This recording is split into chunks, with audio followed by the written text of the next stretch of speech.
Students, इसके पहले वाले वीडियो में हमने पढ़ा था कि हेलो एरीन उच्च ताप और उच्च दाब पर नाभिक रागी प्रतिस्थापन अभिक्रिया देती हैं। देखिए ये था एक उदाहरण कि एक हमने हेलो एरीन लिया और यहाँ पर NaOH से अभिक्रिया किया तो NaOH ने हमें क्या दिया, नाभिक रागी OH माइनस, और OH माइनस ने Cl को प्रतिस्थापित कर दिया और ये बन गया। आपने ये देखा यहाँ पर कितना तापमान चाहिए हमें, 623 केल्विन। यदि यहाँ पर कहा गया कि यदि हेलो एरीन में, ध्यान से सुनना, हेलो एरीन में यदि जैसे आप यहाँ के समझिए कि यहाँ पर एक ग्रुप जुड़ गया NO2, ये कौन सी पोजीशन, ऑर्थो, मेटा और पैरा। अब आप देखिए ये रिएक्शन याद रखिएगा। अब आप यहाँ लिखी भी है मैंने। अब आप यहाँ देखिए कि एक नाइट्रो ग्रुप जुड़ गया कहाँ, पैरा पोजीशन पर, तो 623 केल्विन तापमान नहीं चाहिए पड़ा, 443 चाहिए पड़ा, मतलब कम तापमान पर अभिक्रिया संपन्न हो गई। इसका अर्थ है कि इस हेलो एरीन की नाभिक रागी के प्रति क्रियाशीलता बढ़ गई। किसकी वजह से? NO2 ग्रुप की वजह से। जब दो NO2 ग्रुप जुड़े तो हमें तापमान और कम चाहिए पड़ा, अर्थात और अभिक्रियाशीलता बढ़ गई। जब 3 नाइट्रो ग्रुप जुड़ गए तो बिल्कुल तापमान बहुत तापमान चाहिए ही नहीं पड़ा, सिर्फ गर्म करने पर ही अभिक्रिया संपन्न हो गई। तो जैसे जैसे नाइट्रो ग्रुप जुड़ रहे हैं ऑर्थो और पैरा कंडीशन पर, कौन सी कंडीशन पर? ऑर्थो और पैरा कंडीशन पर, तो हेलो एरीन की नाभिक रागी प्रतिस्थापन के प्रति अभिक्रियाशीलता बढ़ती है। तो हमने सीखा, इससे आइडिया लगाया कि नाइट्रो ग्रुप से अभिक्रियाशीलता बढ़ रही है। और हम आपको बता दें कि जो नाइट्रो ग्रुप होता है वो इलेक्ट्रॉन अपनयक समूह होता है। अपनयक मतलब ऐसा समूह जो इलेक्ट्रॉन को अपनी तरफ खींचने वाला हो। तो ये दूसरा नियम निकल के आया कि सिर्फ नाइट्रो ग्रुप नहीं बढ़ाता अभिक्रियाशीलता हेलो एरीन की, सिर्फ नाइट्रो ग्रुप हेलो एरीन की नाभिक रागी के प्रति अभिक्रियाशीलता नहीं बढ़ाता। कौन से ग्रुप बढ़ाते हैं? इलेक्ट्रॉन अपनयक समूह। और कहाँ जुड़े हों वो, या तो ऑर्थो या पैरा पर।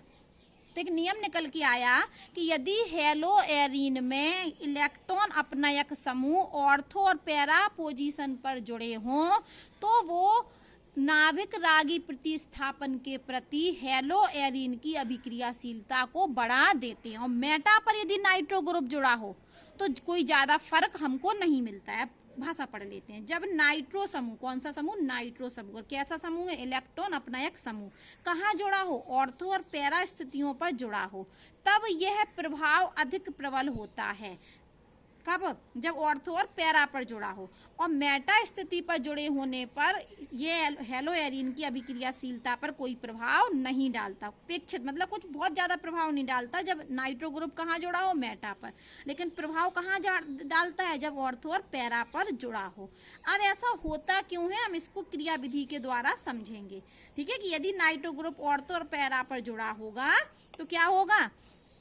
अभिक्रियाशीलता बढ़ा देगा हेलो एरीन की। और मेटा पर जुड़ा होगा तो कोई ज़्यादा प्रभाव नहीं डालेगा। तो हमने यहाँ पर एक पैरा आइसोमर लिया। देखो ये हेलोजन है, और हेलोजन में ये अगर बगल वाले पे जुड़ा होगा तो ऑर्थो, इस बगल पे जुड़ा होगा तो मेटा, और इस बगल पे यहाँ 2 कार्बन छोड़ के जुड़ा है तो पैरा। तो नाइट्रो ग्रुप हमने ये जोड़ दिया। ये कैसा हेलो एरीन है? हमारा पैरा आइसोमर। अब आप जानते हैं क्या बोला मैंने, कि नाइट्रो ग्रुप इलेक्ट्रॉन अपनयक ग्रुप होता है, इलेक्ट्रॉन को अपनी तरफ खींचता है। तो ये पाई रिंग के इलेक्ट्रॉनों को खींचेगा। तो होगा क्या कि ये जो Cl के इलेक्ट्रॉन एकाकी इलेक्ट्रॉन युगल है ये यहाँ शिफ्ट हो गए। तो यहाँ शिफ्ट हुए तो यहाँ क्या आ गया? Double bond. और Cl पर क्या आया? Plus charge. और जैसे ही ये यहाँ पर शिफ्ट हुए तो इस कार्बन पर यहाँ डबल बॉन्ड लग गया। तो बैलेंसी 2 1 3 4 5 बैलेंसी हो गई। तो इसको कहाँ शिफ्ट होना पड़ेगा? डबल बॉन्ड के इलेक्ट्रॉन को यहाँ। तो डबल बॉन्ड के इलेक्ट्रॉन आ गए यहाँ। तो यहाँ पर इस कार्बन पर नेगेटिव चार्ज आ गया। अब क्या होगा कि ये वाला जो इलेक्ट्रॉन है वो कहाँ शिफ्ट होगा? ये कहाँ शिफ्ट होगा? इधर। और ये वाले डबल बॉन्ड के पाई इलेक्ट्रॉन यहाँ। तो क्या बन जाएगा? ये तो इस इलेक्ट्रॉन से यहाँ डबल बॉन्ड आ गया और यहाँ पर माइनस चार्ज आ गया। अब क्या होगा कि ये वाला माइनस कहाँ शिफ्ट होगा? यहाँ। तो यहाँ डबल बॉन्ड के इलेक्ट्रॉन कहाँ होंगे? यहाँ शिफ्ट। तो इन इलेक्ट्रॉनों से यहाँ डबल बॉन्ड बन गया और ये डबल बॉन्ड के इलेक्ट्रॉन कहाँ चले गए? यहाँ। अब क्या होगा कि ये वाले इलेक्ट्रॉन जाएंगे यहाँ ये सब जगह डबल बॉन्ड लगा है ना, ये नहीं, यहाँ सिंगल है, ये सिंगल है सर। तो अब ये जैसे इलेक्ट्रॉन यहाँ पर डबल बॉन्ड बनाया तो ये वापस कहाँ जाएंगे? यहाँ। तो हमें वापस ये संरचना मिल जाएगी, यहाँ सिंगल बॉन्ड रहेगा। ये क्या रहेगा हमारा? Single bond. तो आप देख रहे होंगे कि यहाँ पर जो निगेटिव चार्ज आया, कहाँ कहाँ आया निगेटिव चार्ज? एक तो ऑर्थो कंडीशन पर, पैरा कंडीशन पर, ऑर्थो पर। अब हमने मेटा आइसोमर को लिया और यही कंडीशन अप्लाई की कि ये NO2 क्या है? इलेक्ट्रॉन खींचने वाला ग्रुप है। इसने इलेक्ट्रॉन को खींचे तो यहाँ ये वाले 5 होगा वैलेंसी, तो ये यहाँ शिफ्ट हो गए, तो क्या बन गया? यहाँ डबल बॉन्ड आ गया और ये इलेक्ट्रॉन यहाँ आ गए। अब क्या होगा? ये यहाँ जाएंगे तो ये यहाँ जाएंगे, तो यहाँ पर ये इससे डबल बॉन्ड आ गया और ये वाले डबल बॉन्ड के इलेक्ट्रॉन यहाँ आए तो यहाँ माइनस चार्ज लग गया। अब क्या होगा? ये यहाँ जाएंगे तो ये यहाँ जाएंगे, तो इन माइनस ये इलेक्ट्रॉन से क्या बन गए? यहाँ डबल बॉन्ड बन गया और ये डबल बॉन्ड के पाई इलेक्ट्रॉन यहाँ आ गए। अब क्या होगा कि ये यहाँ गए तो ये वापस वहाँ, तो यहाँ वापस सिंगल बॉन्ड लग गया और ये वाले इलेक्ट्रॉन यहाँ आ गए। आप इसमें देख रहे होंगे कि कहीं भी नेगेटिव क्या कहाँ आया? फिर ऑर्थो पर आया, पैरा पर आया। यहाँ भी ऑर्थो है। क्यों ऑर्थो है? क्योंकि ये क्लोरीन से जुड़ा कार्बन के बगल वाला कार्बन है ना। मेटा क्या होता? ग्रुप से जुड़े कार्बन से एक कार्बन छोड़कर, ये कंडीशन है मेटा, ये वाली और ये वाली। तो यहाँ कहीं नेगेटिव चार्ज आया? नहीं आया। आप पैरा ऑर्थो में भी देखेंगे तो नेगेटिव चार्ज कहाँ आएगा? ऑर्थो पर, पैरा पर और मेटा पर। ऑर्थो मेटा पर नहीं आता, इसलिए तो क्योंकि जहां पर नाइट्रो ग्रुप मेटा आइसोमर में जब नाइट्रो ग्रुप जुड़ा है जिस कंडीशन पर, वहां कभी नेगेटिव चार्ज आ ही नहीं रहा।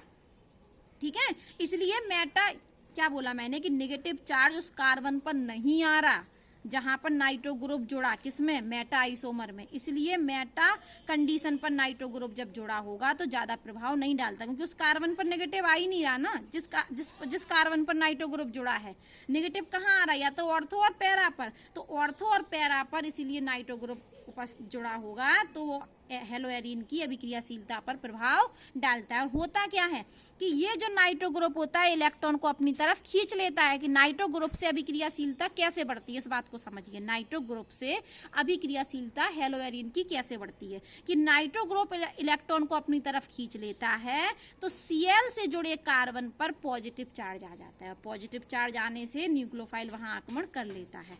तो ये नाइट्रो ग्रुप जुड़े होने से कार्बन पर प्लस चार्ज आने की वजह से अभिक्रियाशीलता हेलोएरिन की नाभिक रागी प्रतिस्थापन के प्रति बढ़ती है। और कब बढ़ती है? नाइट्रो ग्रुप कहाँ हो? ऑर्थो पर हो या पैरा पर हो या ऑर्थो पर हो। मेटा से नहीं बढ़ती, क्योंकि मेटा वाले नाइट्रो ग्रुप पर, मेटा वाले कार्बन पर नेगेटिव चार्ज आ ही नहीं रहा। हमने रेजोनेंस की सहायता से देख लिया।